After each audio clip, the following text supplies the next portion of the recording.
Ao domingo é habitual, viajamos até ao espaço, numa viagem conduzida pelo comentador da RTP, Miguel Gonçalves. Miguel, bom dia. Bom dia, Cristiana. Esta semana temos histórias de como a ciência é persistente na tentativa de descobrir os próprios erros, isto com buracos negros e também com os confins do universo à mistura. É verdade, são duas histórias, mais do que revelações científicas, são também uma forma de ver como é que a própria ciência funciona, como é que pode ser contraditório e como é que pode ser eficaz a descobrir os seus próprios erros e como o erro é fundamental, Cristiana, para o avanço da própria ciência. E por isso, a primeira história que nós trazemos aqui, nós contámos-la aqui neste mesmo estúdio em 2020. Lembro perfeitamente. Porque foi anunciado por um conjunto de astrónomos do Observatório Europeu do Sul a descoberta do buraco negro mais próximo da Terra. Certamente muitos telespectadores ficaram assustados com essa revelação. Estava a apenas cerca de 1000 anos-luz de distância e marcou logo foi algo extraordinário para a astronomia porque era um buraco negro nas proximidades, quando os buracos negros são dos objetos mais misteriosos da natureza. Ter um próximo de nós era absolutamente extraordinário para a astronomia, para poder estudá-lo.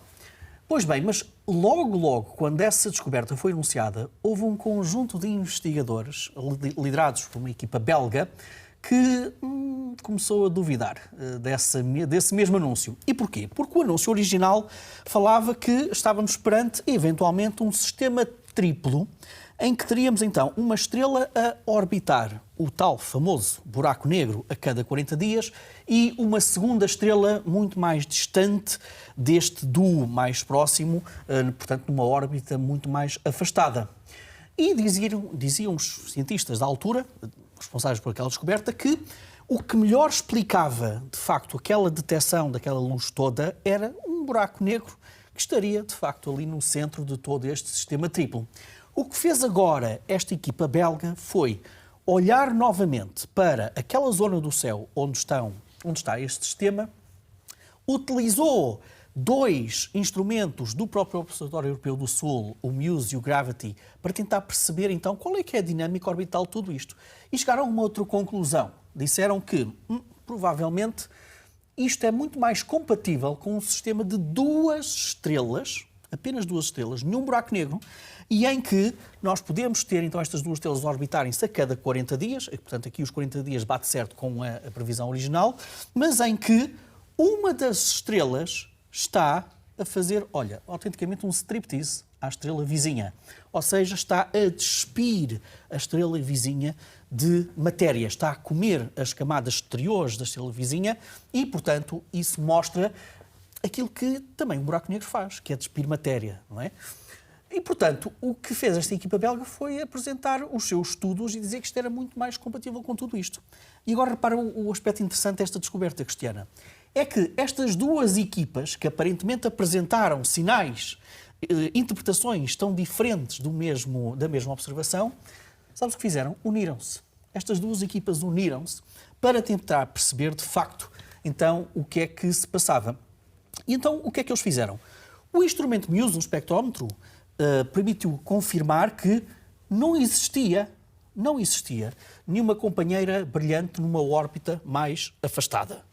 E, portanto, logo aí colocamos de fora um dos cenários. Enquanto que o outro instrumento, o Gravity, dizia que nós conseguimos, de facto, identificar ali duas fontes brilhantes e que estão até relativamente próximas entre si. Quando falamos em próximas, estamos a falar de cerca de 1/3 da distância da Terra ao Sol.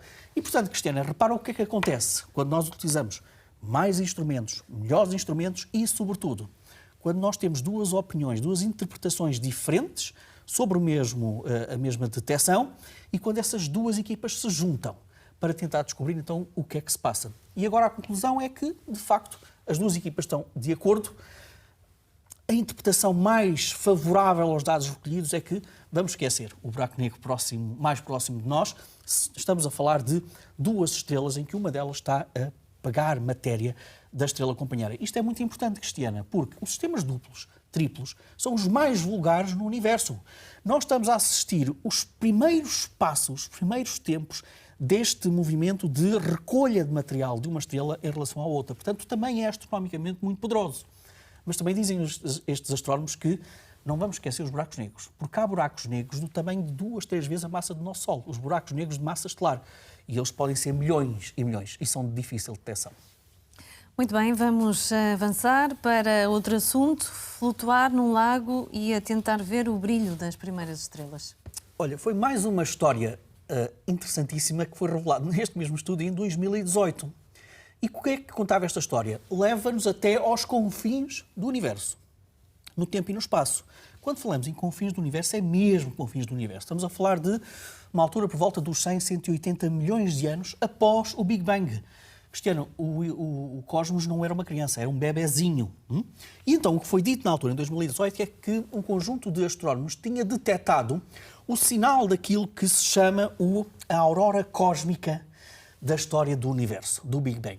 O que é que isso significa? Significa que, quando nós vamos para os primeiros tempos do universo, nós encontramos uma espécie de uma grande neblina, mais que neblina, é um autêntico nevoeiro cerrado de hidrogénio neutro.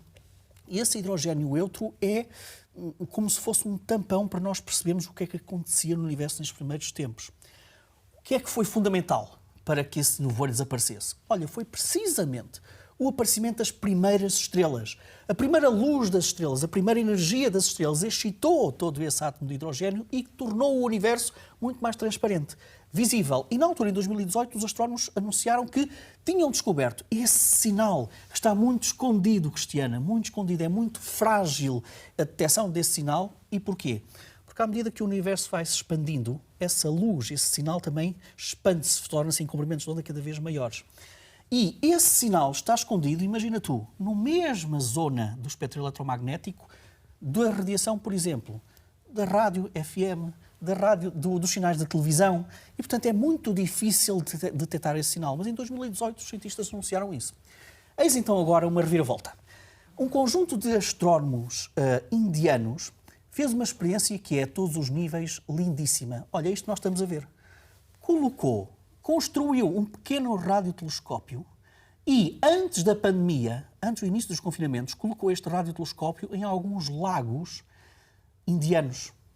Porquê lagos indianos? Porque com o lago há todo um conjunto de radiação neste comprimento de onda que poderia interferir com o radiotelescópio, mas que, por baixo de uma superfície líquida, eles conseguem eliminar esse ruído. Portanto, é muito engenhosa a maneira como eles colocaram este instrumento. E colocaram mesmo antes do primeiro confinamento da pandemia. E o que é que fizeram? Regressaram a casa, começaram a ler e a perceber os sinais deste pequeno radiotelescópio. E esta equipa diz o seguinte: nós não conseguimos detectar nenhuma aurora cósmica. Nós, com este detector, não conseguimos identificar aquele sinal que em 2018 foi anunciado como o amanhecer cósmico, a aurora cósmica. Olha, e isto é uma bênção e também uma maldição para os astrónomos. Porquê? Porque em 2018 o sinal que foi anunciado era um sinal de todos os títulos muito estranho, que não era muito compatível com as teorias que nós temos na cosmologia sobre o que é que seria o sinal dessas primeiras estrelas. Por um lado, os astrónomos ficaram contentíssimos, porque era um sinal da aurora cósmica. Por outro lado, começaram a duvidar que, de acordo com os nossos modelos, não deveria ser este tipo de sinal. Vem então agora este conjunto de astrónomos indianos que diz que não, a verdade é que nós ainda não conseguimos detectar este sinal, pelo menos este instrumento não conseguiu detectar, e o desafio agora é tentar construir radiotelescópios ainda cada vez mais sensíveis para encontrar em todo aquele ruído, neste comprimento de onda em específico, onde é que está aquele sinal das primeiras estrelas. Isto é importante, Cristiana, porque na cosmologia o aparecimento das primeiras estrelas desencadeiam todo um conjunto de eventos naquilo que é a teoria do Big Bang que eventualmente dá origem a quê? A nós estarmos aqui, neste mesmo estúdio. Ou seja, ao desenvolvimento, ao crescimento do próprio universo.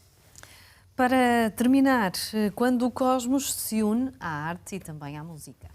É verdade, nós estamos tão saturados de imagens de guerra e de tudo aquilo que a humanidade não deveria ser, que em boa hora o Paulo Ferreira, o time-lapser português mais reconhecido internacionalmente, tornou público o seu mais recente trabalho chamado Lapse do Tempo, e em que nos mostra alguns dos céus absolutamente mais notáveis que ele conheceu nas suas viagens pelo nosso mundo, mas também com muitas imagens do nosso próprio Portugal, como são estas que nós estamos a ver neste momento, e convida-nos a fazer uma reflexão sobre como é que o tempo e o próprio universo nos coloque na nossa verdadeiramente dimensão e que o universo não quer saber das guerras que nós estamos a fazer e obriga-nos a pensar quais são os futuros também que nós queremos trilhar.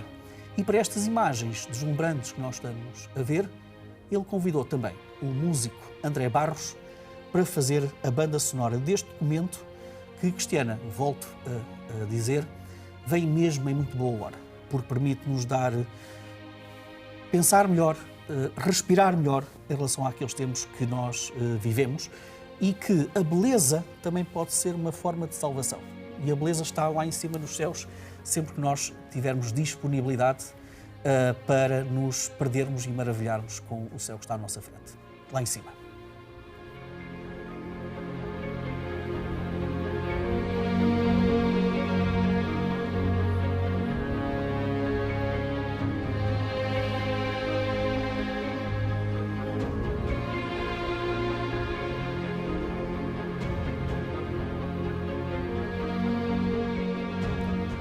Ir ao Google, procurar por Lapso de Tempo e Paulo Freire e encontram este vídeo absolutamente extraordinário. Imagens que nos dão também um sinal de esperança. Miguel, obrigada e até ao próximo domingo.